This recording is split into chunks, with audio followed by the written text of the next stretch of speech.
welcome to the first episode of the Bithell Games Podcast. I'm Alexander Slawinski. I'm Mike Bithell. Oh my God. You had one job. I had one job. And you've done it so well in our early access episodes. We should say that. We should say that for the audience, that this is, obviously, if you're a little surprised that this is episode 1, it's because we've been doing early access up to this point. This is the first real one. This is professional. This is where it gets real. Clearly. Each week we'll talk games, what it's like to make games, and the random stuff we don't generally find time to talk about because we are playing and or making games. We'll also regularly have guests on the show, and we've actually done that for once. So I would like to introduce Michael Futter. Hello. I am Mike Futter. I am the news editor at Game Informer. I assume this is where I'm supposed to be introducing myself, and I'm not just talking randomly. Yeah, no. Okay, Say things about your massive magazine. Which has a massive website. Would you please stop baiting me like that? So, we have a website at GameInformer.com. We have this little magazine thing that we've been running for a couple decades now, and there are a lot of people who read it. Both in print. That magazine is only succeeded. No, that's not. Is that the word I'm looking for? Only succeeded. That's how Alexander judges things. It's only succeeded. Is it a financial success? It is only surpassed. That's the word I'm looking for. Yeah. The Game Informer is only surpassed by what the AARP newsletter. Yeah, I mean, I haven't looked at the most recent list, but yeah, there's a couple of AARP magazines that are ahead of us by a mile. I mean, because baby boomers. But yeah, Mike, do you know what the AARP is? It's the American. No, the other Mike. Yeah. This wasn't a quiz.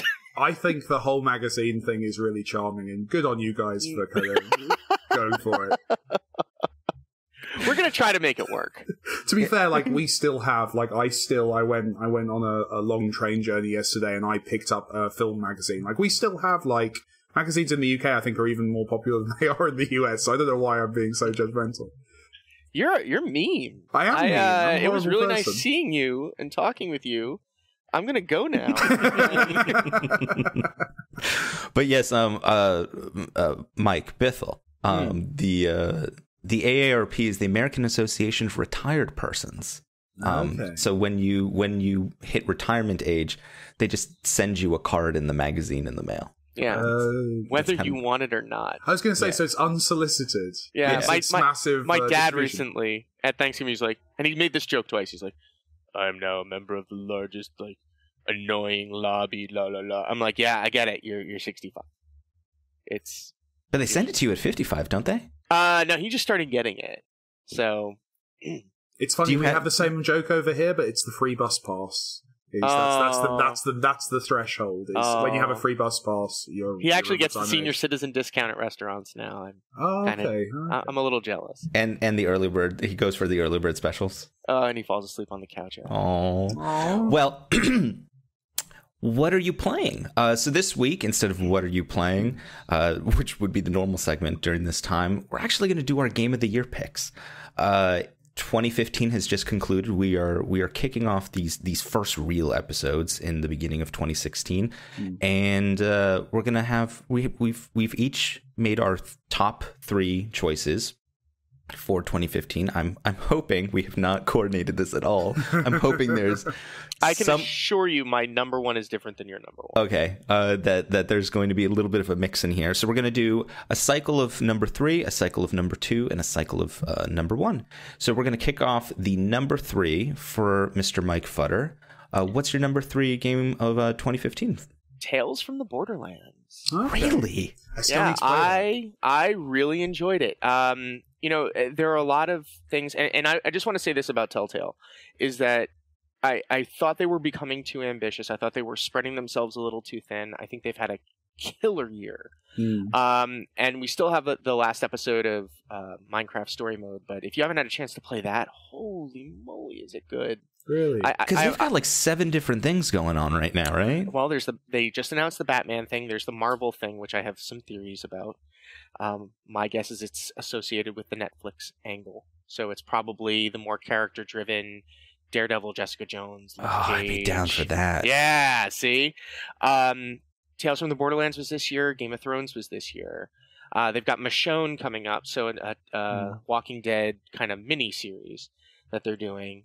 Yeah, they're a little busy, those guys. So you just did 5, and I know that I still think there's is there more Fables, or is that done? Yeah, I'm not aware of any more Fables, and the Walking Dead stuff that they've confirmed right now is just the Michonne thing. But yeah, Tales from the Borderlands, I absolutely loved it. I thought the writing was fantastic. I thought that the gameplay was varied enough, and the way the choices were woven into the game. There were some choices that, because it used two unreliable narrators,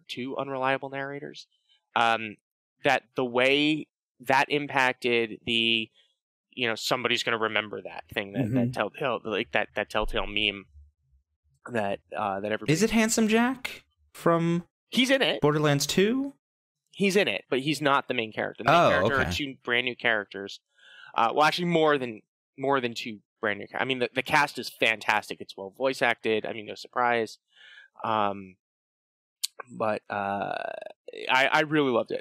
I played through all of it in a couple of weeks, and I did it on the weekends. I played episodes 1 and 2, and then the next weekend I just motored through. Maybe it was I played 1 and I motored through the other 4 the next weekend. But it was laugh out loud funny in a couple of parts. Bithell, number 3.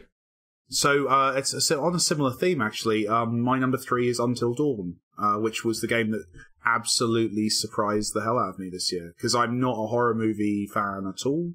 I wasn't hyped for the game. I wasn't planning on picking it up. But I remember that week it came out, there was lots of buzz around it. There was lots of people saying nice things, and I was at that point, I can't remember when it came out, but I remember I had a week. I think I was waiting for something on volume, so I had a week, and I just really got into it. I think it was really clever as an adaptation of the kind of, a lot of ideas that were in other games. There's definitely a lot of Telltale DNA in it.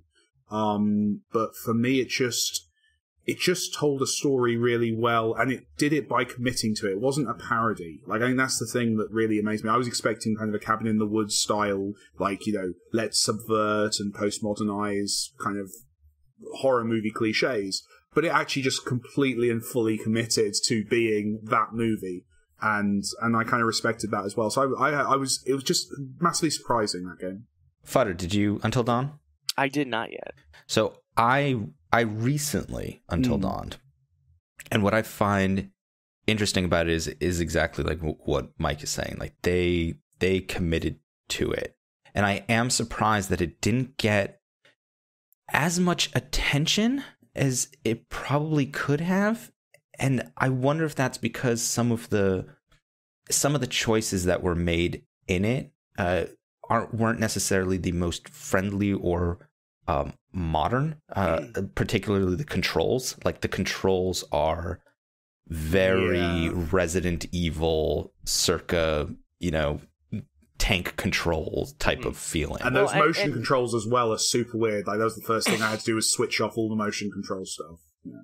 And it used to be a move game. I mean, before they redid it and reintroduced it at Gamescom 2014, it had kind of gone dormant, but when it was first introduced, it was a move game. I also think that part of the problem, and I know I won't go too deeply into this, but it did not get the play that some other first-party titles get in the broader public. I think it's worth noting, though, that while it didn't necessarily get that coverage in kind of traditional areas, what was really interesting about Until Dawn was it was massive on Twitch and YouTube, ridiculously so. I think I heard some stats that said that it was the most popular game on Twitch for a little while, even kicking the crap out of a lot of the MOBA stuff. And I think, it was that was interesting. It felt like the first kind of AAA kind of second party game to perform better in those kind of traditionally indie spaces than it did in the kind of the more traditional kind of progression of PR and kind of big site coverage and takeovers and all that stuff. It felt like it did better in the weirder video stuff because of its content, obviously. Very. Yeah, I mean, it was more. It had more of an uptake like Five Nights at Freddy's or something like that, where that's the kind of way word of mouth, or that's the way it was word of mouth. Yeah. I mean, there was a very word of mouth initiative. I also just didn't know that like Hayden Panettiere was in it, and is that Save the cheerleader girl you're thinking of? Is that Grant from Graham? Oh, now I can't remember his name. From Agents of S.H.I.E.L.D.? Yes. Okay. And Grant Ward? Yeah, it's him.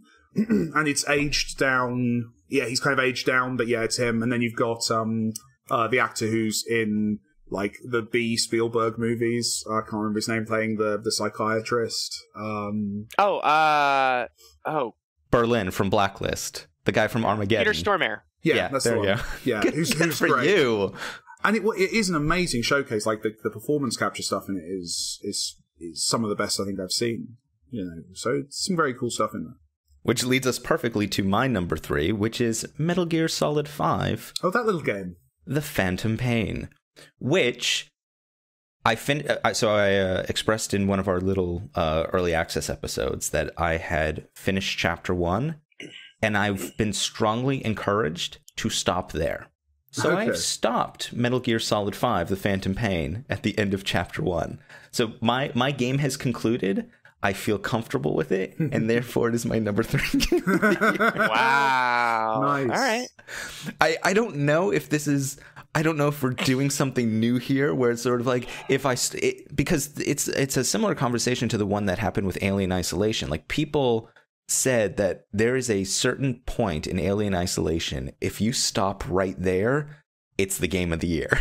If you go beyond that, it just starts to lose itself. And on the Twitters, when I had mentioned the whole thing about Chapter 1, because I mean, this when I say the end of Chapter 1, I'm talking 50, 60, maybe 70 hours in. Like, you had a full experience at the end of Chapter 1. But apparently that's a good place to stop, and I'm comfortable with that. Mm-hmm. So I'm stopping there. And so that it's the sandbox of it. I just love the balloon still. Tying anything to that balloon and just sending it skyward is the best. I spent very, very little time at Mother Base. I spent most of my time just enjoying the memory that we have of Metal Gear Solid 1. So is this a eulogy for you? Why? You say enjoying the memory of Metal Gear Solid 1. Are you not excited for Konami's Metal Gear Solid 6? Because the memory... Because the memory that we have of... And this is the thing that we saw, for example, with Volume, right? Where people thought that the cones in Volume was just, oh, yeah, that was totally in Metal Gear Solid. And it's like, no, it really wasn't. Like, that's a false memory you have in your head. It was on the little mini map. Yeah, it was on the Soliton radar. Yeah, but it wasn't on screen. Like, that's a false memory. And I think Metal Gear Solid 5 makes it feels like what if we could go back and just put Metal Gear Solid 1 and package it with everything that's in Metal Gear Solid 5. The way they're doing with Final Fantasy VII, for example, if we could do that, I would be so down with that. That's definitely on its way, right? Like, that's the first thing you do in Konami's position right now, is you do the Super HD remix Metal Gear Solid 1 with all the Metal Gear Solid 5 mechanics. Surely. Yeah. Surely. As long as it's David Hayter. I mean, it's like, Otacon, Liquid, but wouldn't the...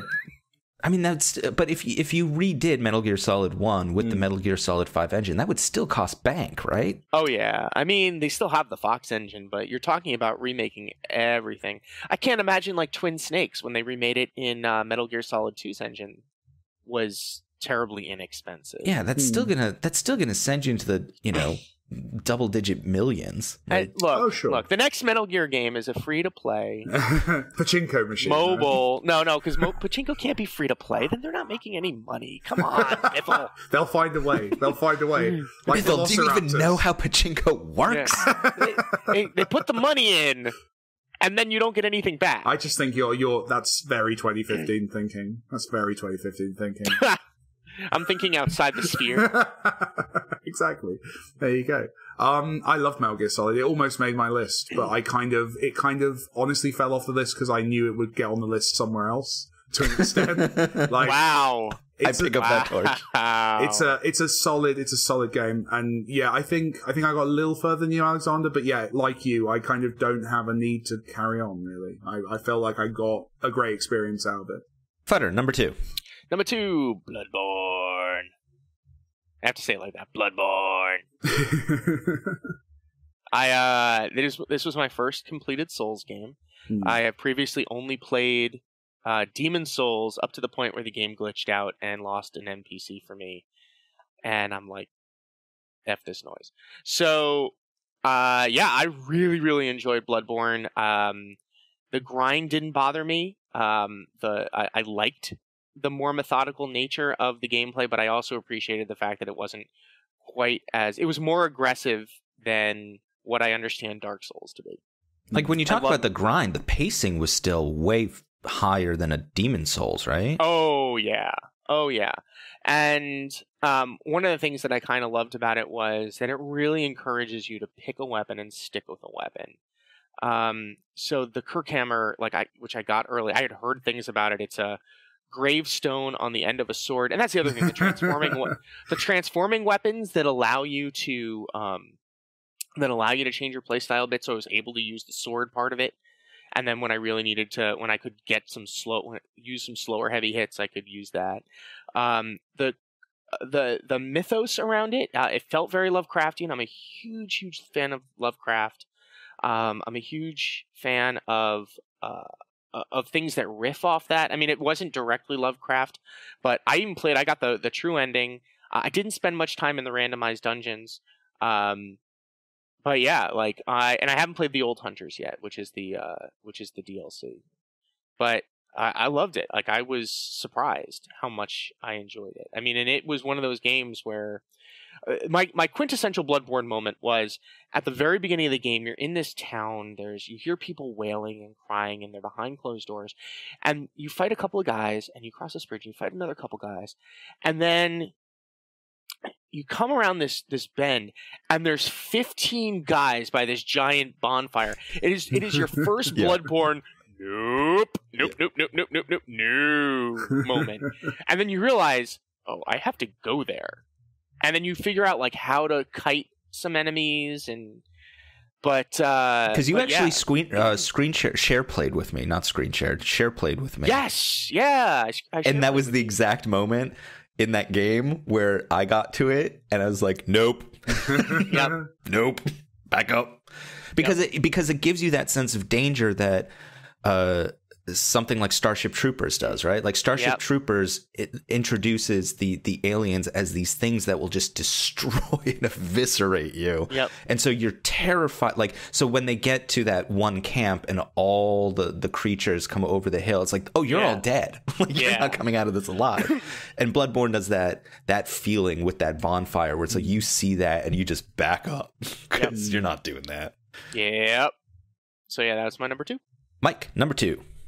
My number 2 is Lara Croft Go, which is probably the less famous of the two Tomb Raider games that came out this year. It's a great choice, though. It's a great game. I mean, I was a massive fan of Hitman Go. So these, for people listening who don't know, are mobile kind of turn-based, grid-based board games. I guess they're board games. Almost puzzle games. They're more turn-based puzzle games. Probably better. Hitman Go was set up with a board game aesthetic.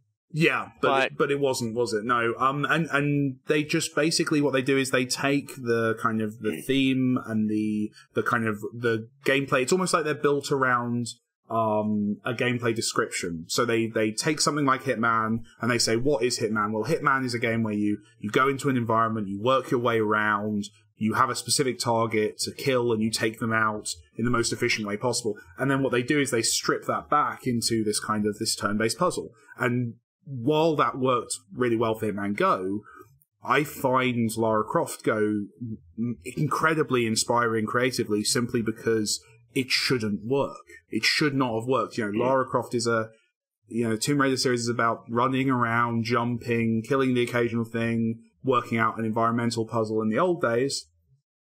And now it works incredibly well as this turn-based adventure game. And the aesthetic's great. They didn't stick to the board game kind of metaphor. They've gone for a much more kind of vivid, kind of almost like a post-Monument Valley look, kind of very vivid, very low resolution artwork. It's beautiful. And they're building new content for it. I'm into this franchise now. Like if I see a game that ends in Go from these guys again, I'm grabbing it. Like I don't like for both Hitman and Tomb Raider are both franchises I'm a fan of. They could bring out any property they like now, and I'm on board for the next one because my money's on Deus Ex Go. That would make sense. Which I'm also a big fanboy of, so that would have got my money anyway. The next one though, after that maybe, but like I love there's some very clever designers there. It also, because we should know Go is part of is Square Enix. It is Square Enix.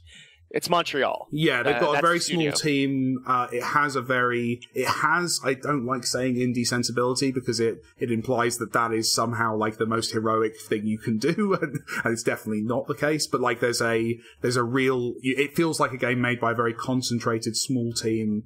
And I love that. And it's very nice to see those properties taken in that direction. Yeah, who have access to really amazing franchises like that's the thing, Deus right? Ex or Final Fantasy or something along those lines. Like, yeah.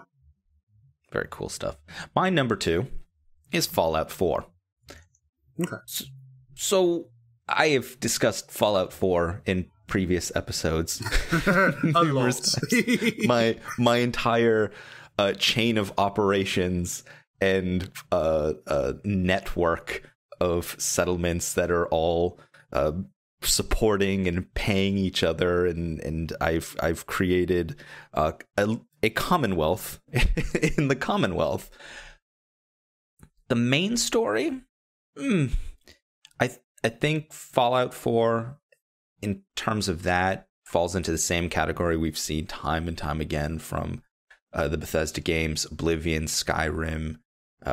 The main story is not the core focus here. It's living in that world. It's experiencing that world. And once you trigger sort of the ending of the game, you get on that roller coaster and ride it all the way through. But that's not the point of playing a Fallout game, and that's not the point of playing an Elder Scrolls game. And there wasn't anything amazingly different about Fallout 4 compared to Fallout 3, and there wasn't something amazingly different. In many respects, I like the Fallout world better than I like the Elder Scrolls world, but I would say that Skyrim I enjoyed more for what it had in it, and that may just be because I'm looking at it in the same context of once you put all the different DLCs in there, maybe that's sort of shaping my thoughts on this. But for what Fallout 4 is and what it delivers, yeah, it's still an amazing package. It's a really, really enjoyable Fallout game, and I spent who even knows? Who even knows how much time playing that game? So that is why it is my number 2. Futter, number 1. All right, this is off the beaten path just a little. The Room 3 by Fireproof Games. Really? Yes. I'm an enormous fan of that franchise, and here is this is going to be relevant to another discussion, but here is why I love The Room and its sequels. There is something about a developer who looks at a specific medium, and in this case it is mobile devices, and says, I'm going to make a game that is specifically for those mobile devices and take advantage of everything they have to offer. And that is why I fell in love with The Room originally. Like, it was not just a mobile game. It was a game that was absolutely built with the sensibilities of an iPad or an Android tablet in mind.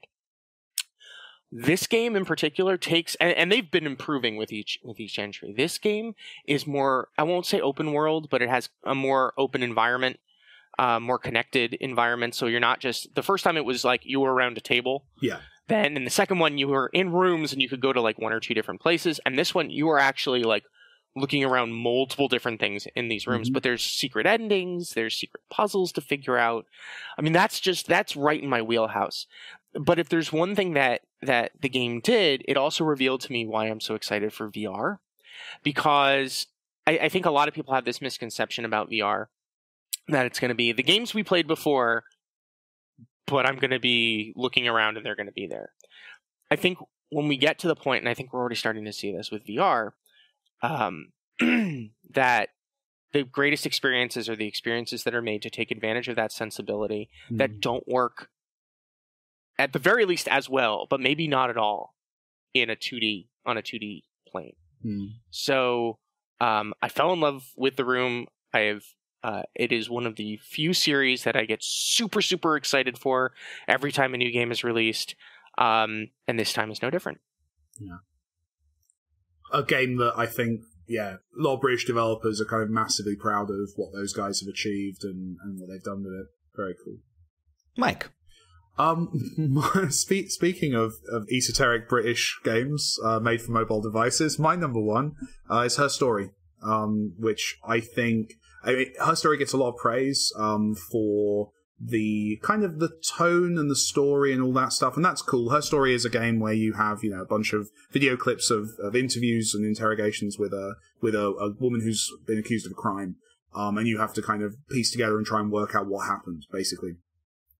That stuff is all very cool and as it's talked about a lot, but the thing for me that makes Her Story incredible is that it's a new kind of design. I think what Sam Barlow and his team have done is they've used storytelling as level design. So the way you uncover the mystery is you do searches. You're basically got like a little Google search bar and you're searching for search terms, you're searching for words that have been used. But in terms of the results that return to you, you only ever get, I think 5. It's 5, is it? Or 6? Yeah. 5. You only ever get 5 5 returns for every word. So what that means is what the team have managed to do here is they put a constraint on. So obviously if you type in, I did it, or I'm the murderer, or something like that, they have made sure that the first 5 times those obvious phrases are used is contextually irrelevant to working out what happened, or, murder weapon, or whatever. And they have designed not just to tell, they've written these scenes not just to tell a story and to convey information in a logical narrative structure, but the actual words used in sentences and the order of those words used in sentences is in itself a design choice. So they have built the patterns of speech in order to limit the way information is digested. They've even done things like, you see Easter eggs. So if you type in sex, or you type in a rude word, they've accounted for that, and they've put those things in as well, so and those things will often kind of point you to a weird story direction. Sex is a rude word. Yeah. Sex is a rude word, okay. We're very prudish. So anything you do is kind of designed for and coded for. It feels like a script that has been written like a level has been designed, and it is exciting to me and phenomenally original and interesting. And oh my goodness, are we going to be bored of clones of it in 2 years' time? Is there something wrong with me that I never typed in weapon or I did it or sex or profanity? I think there's something very wrong with me. I think that's the lesson here. No, I'm supposed to be a child. This is... we were typing in all manner of rude things, and it was catering for them. But it doesn't let you cheat. That's the thing, and it's planned. It's designed around that, and to do that with human speech, and for it to not feel too contrived. There's certainly a level of contrivance to the dialogue. I don't know if there probably is an analog for you guys, but it very much feels like a 90s procedural ITV drama over here. It feels like, so before Downton Abbey, ITV was best known for making these kind of murder crime shows. They're CBS. Shows. Yeah. There you go. CBS. But we had nowhere near the budget in this country for those kind of shows. So there was that kind of grainy 90s, not the best actors kind of, although the actress in Her Story is fantastic, but she's doing a kind of a soap opera style performance, which suits it perfectly. And actually, I think kind of irons over maybe some of the contrivances in the script. Fighting's great. I love it. It's the game this year that genuinely felt like I was seeing the start of a new genre, or a new way of making games, and it excited me.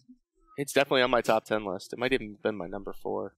So finishing my RPG sandbox trifecta I've apparently created here, my number 1 game of the year was The Witcher 3 Wild Hunt. See, I knew that, which is such a populist choice. Completely different. Yeah. Yeah, you are really mainstream. Really mainstream. I am really mainstream. You're an indie developer now. You have to be a bit more pretentious in future, okay? No, because I think that's what helps balance us.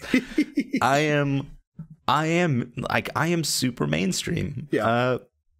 And I appreciate the titles that you have all mentioned, but they are wrong, because The Witcher is the best game. But The Witcher 3, come on. Like, you could not have thrown more adventure and story and stuff at the screen. Like, it is medieval Bayham, right? Like, it is just... It is the best Zelda game we got this year. Like, it is...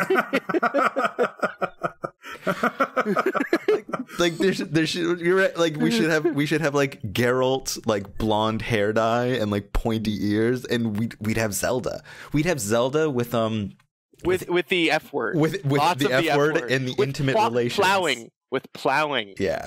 See, I can use that word. It is. There's so much to enjoy in that game, just from the standpoint that it is just a good RPG. From the standpoint that we now have a competitor on the field to BioWare, which is just, going back to what Mike is mentioning about production and design. For a studio to get to that point where they can go toe to toe with BioWare, that takes years, and Cyberpunk is going to blow up. Right. Like, so I'll get to that in a second, but you look at Witcher 1 and it is obvious that CD Projekt is an Eastern European developer, specifically Poland there. And then you look at Witcher 2 and you sort of see you start to see those moments of learning from BioWare, but then doing their own thing, and on top of that, having a writing sensibility that is clearly not Canadian or American or anything, or just different from what we're used to. And Witcher 3 brought it all, like, just all together. It's the writing in that game walks that line of making audiences in sort of America or Canada, given the last couple of years, makes them feel slightly uncomfortable, but also the characters recognize the characters are being empowered at the same time that they have to follow into certain tropes based on the timing of that world. There is Geralt is, and it's interesting because one of the weirder criticisms I saw of Witcher 3 is that it feels like Geralt is just this guy in this massive world, and he's not like it is with Dragon Age Inquisition, where it's like, you are the Inquisitor, like you are, this super powerful person or this super important person. Like, Geralt's just a dude. And that's kind of the point of The Witcher. Well, but isn't that what we've wanted from games for so long, is to not have the, oh, you are the poor chosen one, and by the end of the game, you have come into your power! But that's the power fantasy of an RPG, right? Like, the idea of getting the audience to always be that JRPG amnesiac who, wakes up and is, the daughter of two gods. That's kind of the classic way of doing things, whereas Geralt is, he's a Witcher, but he's still a dude, and he's got a lot of friends, which is also weird when you start to think about your RPGs or your JRPGs, that Geralt has these relationships and these friends, and they're not perfect people. Like they all are they all have their flaws, they all have their issues. They sometimes don't. One of the things that Mike and I talk about a lot is life has plot holes. Like normal people's people do lives. Stupid stuff, yeah. Right? People sometimes do stupid stuff that does not flow with their character. That's life. And The Witcher does. There are certain moments in The Witcher where it's like you can understand why the person does it. It's not a plot hole. It's just they are a person, and sometimes people don't always do the right thing or the good thing. So I appreciate The Witcher 3 on so many levels from that. And then, like Futter just mentioned, Cyberpunk, which is CD Projekt's next game. I mean, all eyes are going to be on that. I mean, they have ascended to a place now where they aren't just that developer over there in Poland. Like, they are playing on the exact same field now that BioWare plays on, that we expect from Square Enix, that, you know, that from all of these folks that spent, you know, probably, if not the same, well, probably a lot more. But they now have a really amazing competitor on the field who also brings a level of maturity into their games that we aren't necessarily used to. So that is why Witcher 3 is my number one game of the year. Bit big, isn't it, though? Yeah. That was my big trend of this year, was just I've no longer got the attention span for open world games. So that's sorry, I don't know why I'm throwing it in, but it is an amazing game. I haven't had the time. I just got hooked on an MMO for the first time because I'm playing with someone. Cool. So I'm screwed. So thank you for joining us, Mr. Mike Futter. Thank you for having me. We would certainly like to have you back again sometime to talk about the randomness in the industry. Oh, and boy, is there randomness! There's randomness. I think as we get closer to some of the VR stuff that we're coming out with, that we should probably have you back for a VR conversation. And that'd be great. I wrote a little thing about that recently. Yeah, because there's some interesting things happening in VR right now, but I think we're gonna let the dust settle a little bit. Sure. Before we have that full blown conversation. Yep. When everybody's got Rift face. And you know what it is. If you've ever seen a bunch of people who've been using VR, they got the lines under their eyes. It's the old Rift face.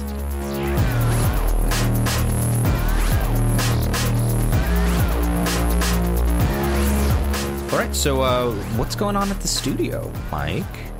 We are currently, I think, booking tickets to every single video game conference there is. I think that's what we're up to right now. Well, we're not getting the tickets yet. We're booking the hotels because we have to book these hotels way in advance. For example, something like E3, which happens in June in Los Angeles.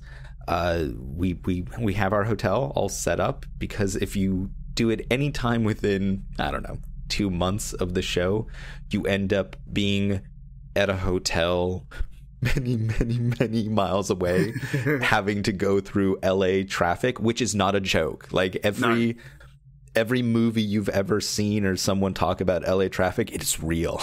It is a real thing. I think there was even a Doctor Who episode about LA traffic called Gridlocked, right?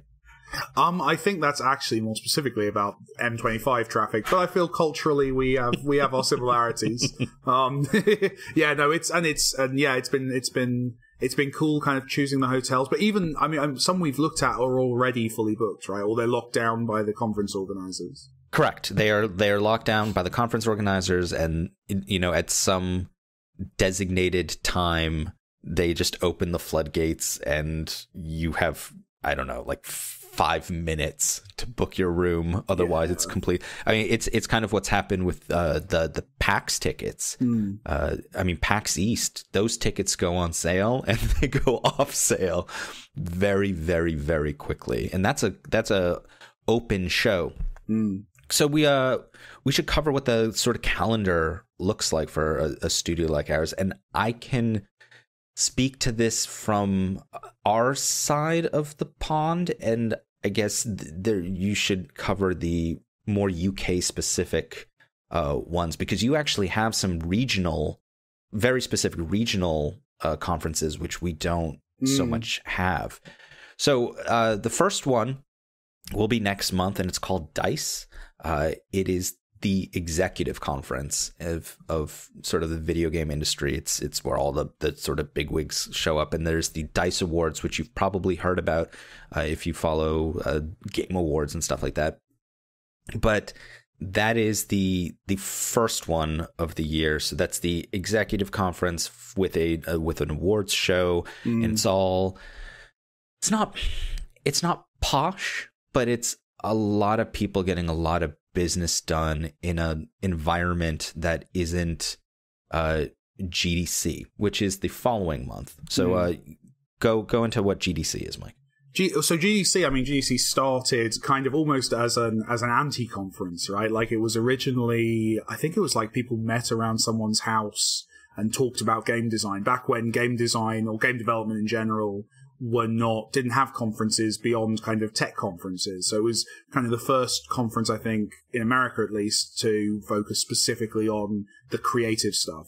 And GDC is the Game Developers Conference. Game Developers Conference, and it's specifically, basically an awesome week of lectures and debates and discussions and just kind of a really good educational event, which, because video games are there, has turned into, I guess in recent years, has turned in more and more into a press opportunity as well. You know, the press show up there, things are announced there. It's definitely become a kind of a newsworthy and interesting event to outside kind of folks. And by recent, you mean like the last decade? Yeah. Yeah, I'm speaking with ages of wisdom, which I don't actually possess. But like it started, and it still is, a great place to learn. Like I go to a lot of the lectures there and a lot of the kind of the presentations, and you have panels and stuff, and it's an amazing place to learn. I remember like Volumes AI is entirely based on I think a half-hour presentation from the chap who did the Hitman, the most recent Hitman games AI. So it's an amazing condensed learning opportunity for game developers as well, which is great. And that takes place in San Francisco in the Moscone Center. Mm-hmm. It's 4 floors. Yeah, it's a bunch of floors. Yeah, and there's like 2 sides to it as well. It kind of stretches. It's a very confusing conference building. Like I still don't fully understand the layout, and I've been there a couple of years now.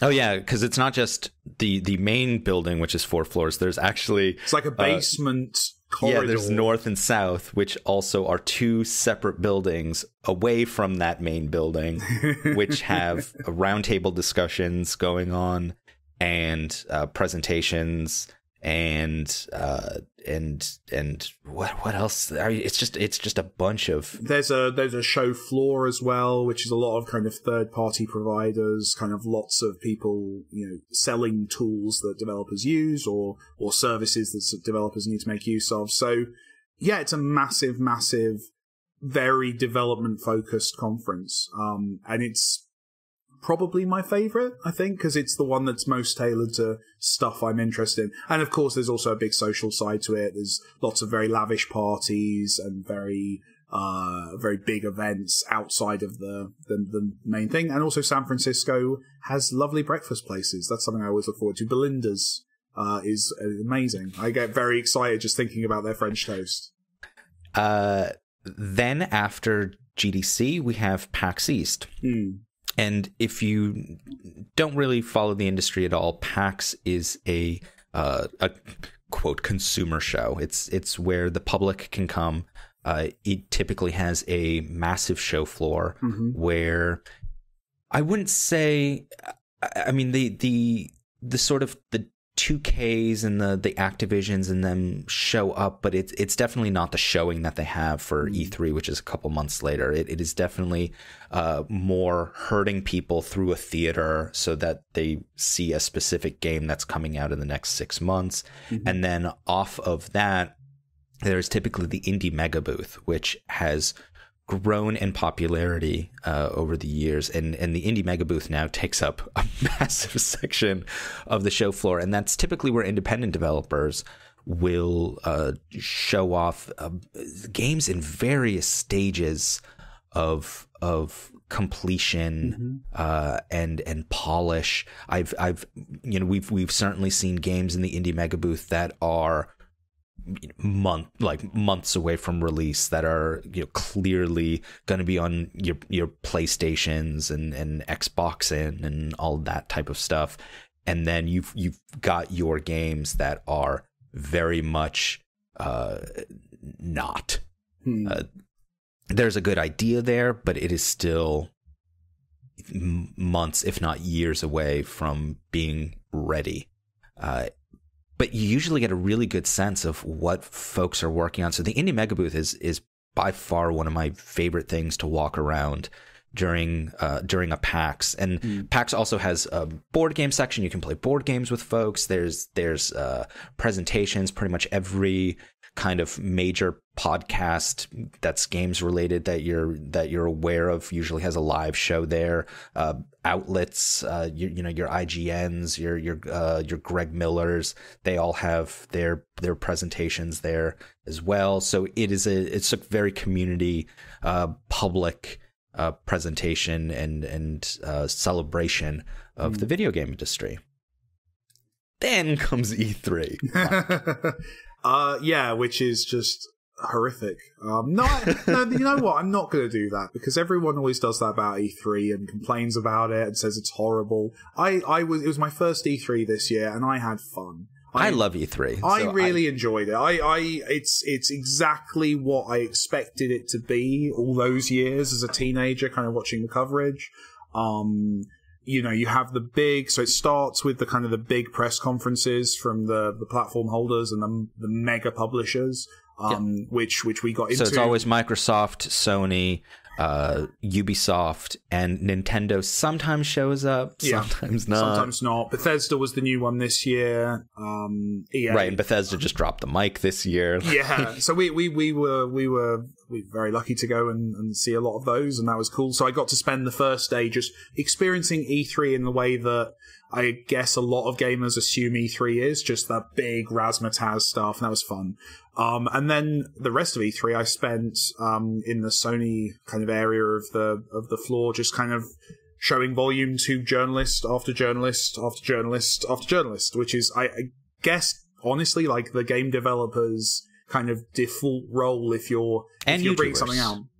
And YouTubers, of course. And streamers, which is how conventions, I would say, have shifted over the last couple of years. Big change there. And also, like, it was a cool experience. It was something that I'm incredibly glad we did, but also incredibly glad that I don't necessarily have to do every year.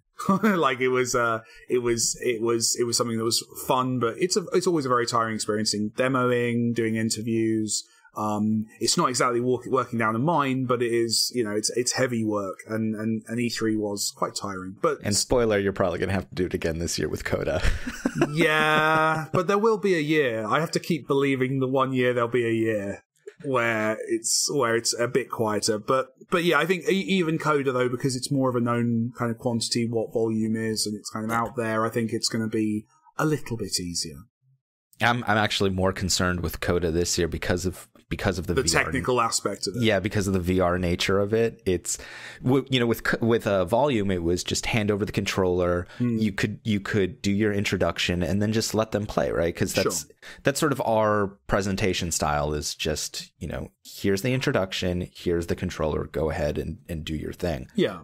Whereas with VR, we're still learning what the There's a little more shepherding involved, but I think as well, though, the hardware, it's things have come a long way since like the early VR prototypes, and it's solid, it's stable, it works. You put the PlayStation VR headset on someone now, like it's not going to fall over or cut out or do it. Like this is good, solid consumer tech at this point. So I don't know. I think it'll be fine. I'm also curious from just a timing perspective. Oh, like, how long we'll be able to spend with... Right. Yeah. Because with Volume or any game that's just a controller, you just, you can hand off the controller. If they're not into it, they might hand it back to you. That's cool. If they're really into it, they might hang on to it for a little while. So then you have to tell like the next person like, hey, you try to keep them busy for 5 minutes while... The person before them is kind of just enjoying it the way they are. But with VR, I don't know what the sort of politeness, like we don't really know what the politeness is on. Like, do they, if they're just not into it, do they just take their helmet off just walk away? Like walk away? Could do. We'll see. I'm curious about that. Then somewhere in here, you've got like Eurogamer events, right? Yeah, in London. So we have over here the big events. So the consumer stuff, yes, there's 2 Eurogamer run events each year.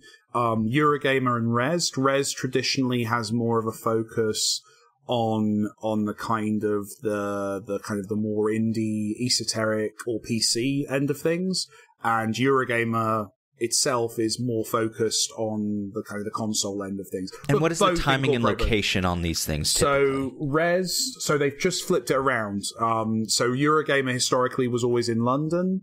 That is now moved up that's now in Birmingham, the big Eurogamer main event. And then Res now is in London, in an area called the Tobacco Docks. In terms of where they fall, there's 6 months between them, and I'm struggling to remember the dates, but I will quickly look it up. But they're cool. They're both, honestly, kind of to an American, they're definitely similar to a PAX or an event like that. They're not a massive departure from what you would expect. They are very focused on the consumer stuff. There are little talks and events, but they're more kind of showcases or Q&A with the audience. It's that kind of event. It's much more selfies, less learning. Yeah, because again, we're not that used to regional. We don't really have the opportunity for the regional things. The most regional stuff that we kind of have are the PAXs. So there's PAX East, which we've already mentioned. PAX, I think they call it PAX Prime. We just call it PAX West sometimes, which is in Seattle, which if we're going across the calendar after E3, somewhere in there, I think before we even get there, is Gamescom, but we'll get to that in a second. But there's PAX Prime, and then there's also PAX South. But these are very specifically Boston and Seattle and Texas, Austin, where there is a massive section in the middle of the country that doesn't get a lot of these things, and I believe they probably have some smaller regional conventions there.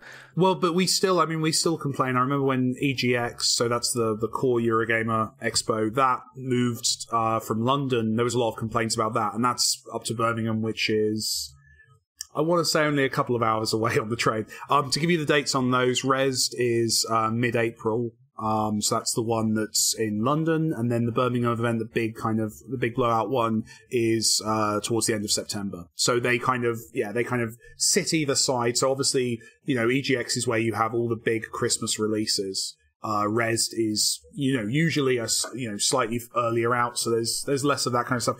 But also, it's cool, and they can do fun things. The fun thing that was at Res last year was Valve had a secret demo room that they'd set up with Vive that was not on any of the maps or setups. You had to kind of go and do a secret password and sneak in, and you could try Vive. Gabe sent me. And it was fantastic because you were watching people in like Half-Life 3 t-shirts walk past this room and they didn't know this amazing thing was behind them, and it was horrible. That was fun. So those are cool. Then in terms of the more kind of industry kind of stuff, you've got the big one for us is Develop, which usually happens in May, I think, which happens on the beach in Brighton. That is probably the closest we have to a GDC. So similar thing, lots of lectures and discussions, and then, also a place to do business, party, that kind of thing. And then we have a couple of more artsy side of things. So we have something called Game City in Nottingham, which is like it's a kind of almost like a consumer event. It's kind of more of a family friendly, kind of little conference where you can play really interesting, weird stuff, and it's very, very welcoming and very inclusive. And then, of course, you have a lot of that side of things over in the US Indiecade. I guess it's probably the best known kind of indie games conference, right? And there's a couple of those throughout the year in different places. And then after E3, the next big one is Gamescom, which is in Cologne, Germany. Mm-hmm. Which is a great event. Which is great, which is also just as massive as E3 is. It is a spectacle. It is more of a spectacle than even E3 is.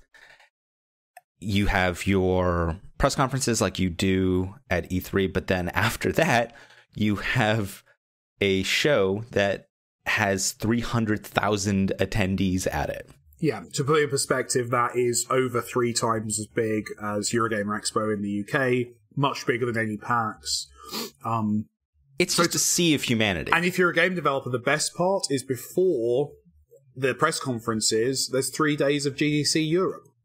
So Gamescom and, Cologne that month is basically a compressed version of all of the conferences. It's basically GDC, followed by E3, followed by PAX in the space of a week and a half.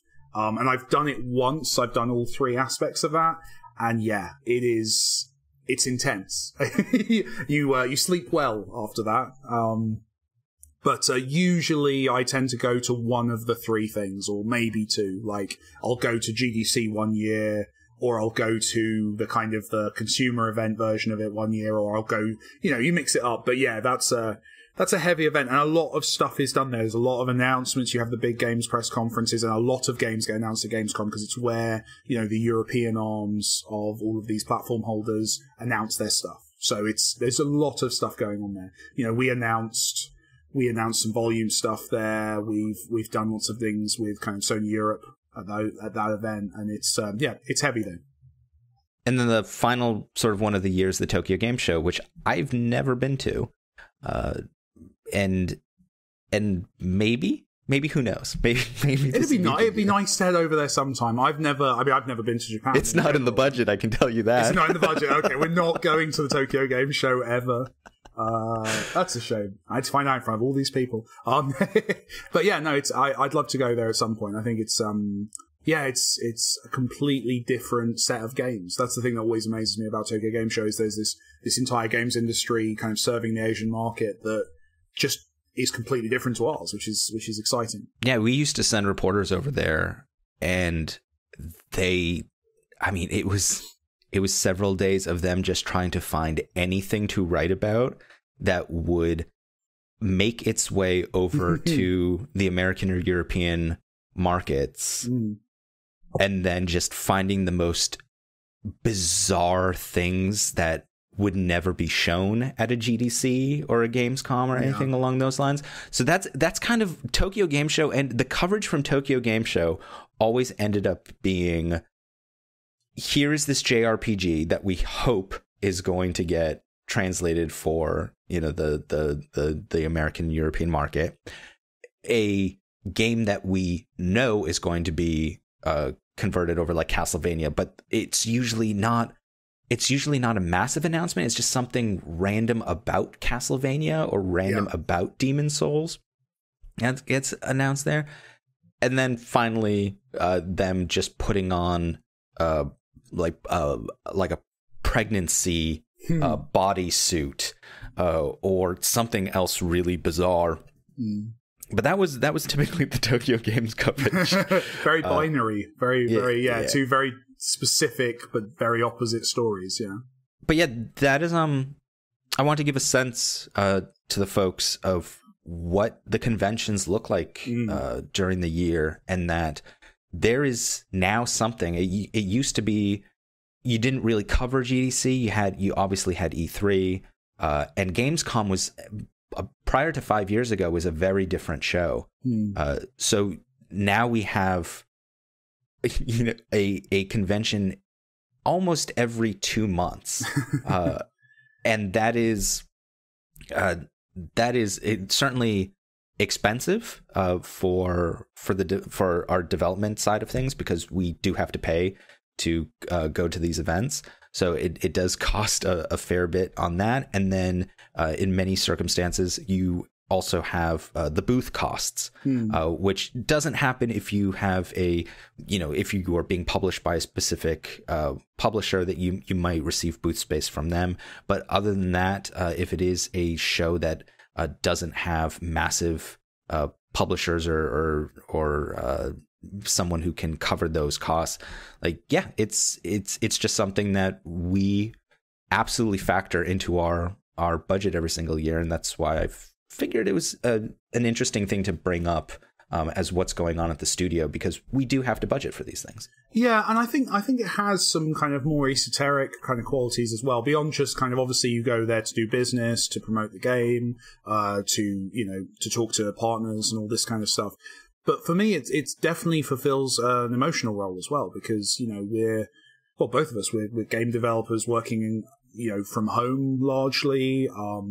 It's very specific kind of local groups of friends and stuff, but engaging with that kind of international community. There are good friends I have that I see at these events. Basically, it's the only time I see them.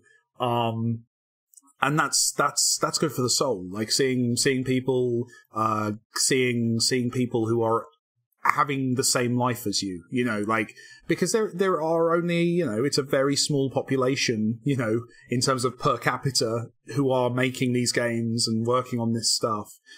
So lots of really good pub chats with people in similar positions. So that's the side of it that I always really look forward to, is just seeing old friends and going on adventures and meeting heroes and ending up going to a bar to hang out with a friend, and then they bring their friend who works at a studio that you've loved for years, and the next day you're doing a studio tour of that studio, and then and these compound kind of adventures you go on while at these things. So it's exciting. And on some cheesy level, I like engaging with the community as well. I hate the gamers. I can't stand them. No, of course, yeah. No, and that's really cool. And it's super weird, because I've hit a point, especially in the UK, where I'm recognized, and that's a little bit weird, walking around and having people ask for selfies and stuff. It's awesome, obviously, and it's incredibly, it's lovely that people like my stuff enough that they care. But that's definitely been a shift that I've noticed for myself over the last few years, of basically being another anonymous nerd in the room, to actually kind of always having to kind of be friendly and nice, which can itself get a little bit tiring. But it's I also like engaging face to face, because people are obviously different face to face than they are. Oh yeah. On the Twitters or on the Twitters, on the internet. On the internet. Yeah. No, it's nice. It's lovely. It reminds you that this is a community, which is very easy to lose track of.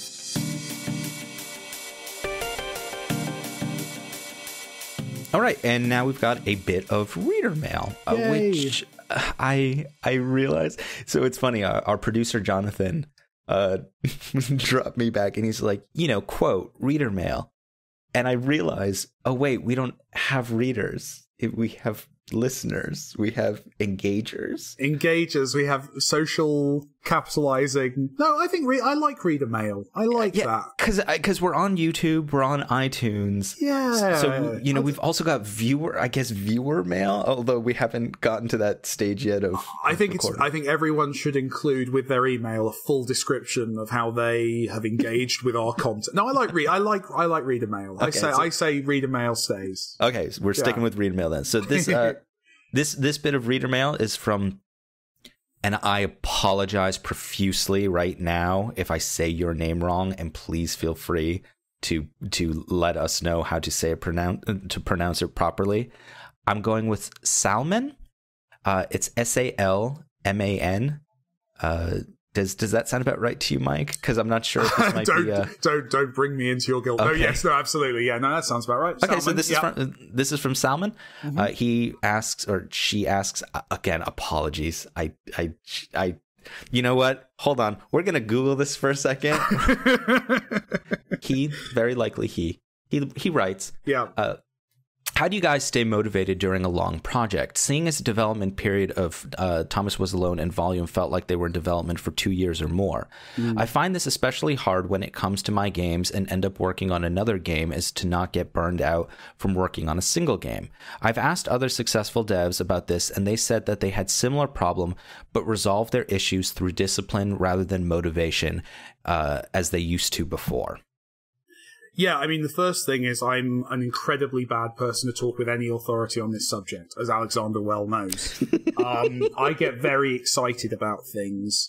He does. And unfortunately, sometimes the things I get excited about are not the things I should be excited about. The classic and brilliant example of this is that I'm not going to say the name because I do want to make this game at some point, but I was making a puzzle platformer with a really interesting and engaging story. But I was getting a little bit bored, so in my spare time, I started working on Thomas Was Alone. And then that grew into the thing. So probably the game I'm best known for was in itself me avoiding doing something else. So it's definitely something I've done. It's exactly what Salman says, though, is it's about discipline, is the kind of the thing you have to do is you have to remind yourself that this is a job, that ultimately, my capacity to eat and wear clothing and pay my bills is tied to me producing and shipping games and completing them and then being good. Like those things need to be kind of maintained. So yeah, I always compare it to a relationship. It's like that first flurry of excitement when you meet someone new, but then, you settle into a relationship and it becomes something that you actually kind of put effort and energy into maintaining and building on, and I think that's a horrible metaphor, but one that's true of games. I think I can't hand on heart say that every day I woke up for 2 years with a spring in my step to work on Volume. There were jobs that were boring on it, or moments where I was distracted by a cool new idea I wanted to work on or whatever. But ultimately, I've got a team relying on me to actually release games. I think that's the important part. So for me, when it comes to discipline, I think one of the things that really pushed me in my previous life in writing about games is if I didn't wake up and write, I didn't get paid. And if I didn't get paid, I wasn't going to afford my life. So you do that for a while, and then as your career starts to develop and you get more opportunities and eventually do find greater stability, you have that discipline that was built from, no, I had to do this. Yeah, and you don't, if you don't have it, like I don't have a safety net. Well, no more safety net than anyone living in the great and wonderful UK has, but I don't really have a safety net. So I sort of have to do this. Otherwise, because I'm rubbish at everything else. Like I'm not very good at anything except making video games. But for me, a lot of it as well now, I find as we move on, is I don't want to be the person who lets down everyone else. I don't want to be the reason something doesn't happen or that something happens badly. I find that external motivation of kind of wanting to make sure that the company does well because, I'm responsible for other people now, either directly or indirectly. So I find that to be, whereas before it was more about like looking after myself and making sure that stuff got made. Now there's other people involved. Yeah, there's a dependency when, codependency in a positive sort of ways. Yeah. I get up every morning. I mostly handle the financials. Like I joked yesterday that my life this week has been accountants and lawyers. But that has to get done, because by doing the accountants, by handling the lawyers, by looking at the opportunities that are available to us, that allows us then to hire more folks to build the studio. So it allows me to do what I'm good at, which is the silly stuff, the fun bit. But that's the thing, is you find the financial side, the fun bit. So it's finding those people who are motivated. Like, if you don't enjoy game development, if someone, like, if his heart is in something else, then yeah, you will lose motivation. But even if you love game development, I would also just say don't do it. Yeah, don't do it. It's an awful. Don't do it. If you don't enjoy it, then it's an awful job. It is not. Again, it's what Mike said. It's it's not working the coal mine type of thing. But it is not an easy life, and it is not a steady life. No, there's a lot of ups and downs and adventures, but yeah. That said, it's never ever feel guilty for losing motivation, because it happens to everyone. We are. It's just something that you push through. But also, sometimes losing a bit of motivation is good for you. Sometimes you should switch off the computer and go and spend time with friends and family and relax. That's something definitely that I've made the mistake in the past where, I've over-focused on the work and that's led to, me becoming a bit sad, and you don't realize because, you're very tied into what you're doing. So I think sometimes as well, listen to that lack of motivation and maybe go and take a break. Because that's the best, if you're really struggling to get something done, usually the best solution is to step away for a few hours or a day, and come back to it. So it's, you get a sense of your own rhythms eventually. So thank you for that, reader mail, Salmon. If the person listening to this... No, say you. Let's talk to them. You, specifically. You, specifically you. Hey, Laura. I'm going to say Laura because someone who listens to this will be called Laura, and now she's freaked out. Laura, email us. Do that. And if you want to do that, it's contact@BithelGames.com. That's contact, CONTACT, at BithelGames, BITHELL Games.com. And we will read that reader mail on the air that you might be viewing on your YouTubes. The modern world is confusing. It really is. So many media opportunities. But that is our show for this week. Thank you for listening to this episode of the Bithell Games Podcast. We can always use your support, so please provide reviews and 5 stars on iTunes, likes and subscribes on YouTube, and positive reinforcement on whatever other platforms you're hearing this show on whenever possible. Just tweet smileys at us all day, every day, This podcast was produced by Jonathan Downen. We will be back next week. I am Alexander Slawinski. Thank you again, and get in the last word, Mike. Watermelon. I think I've said watermelon before.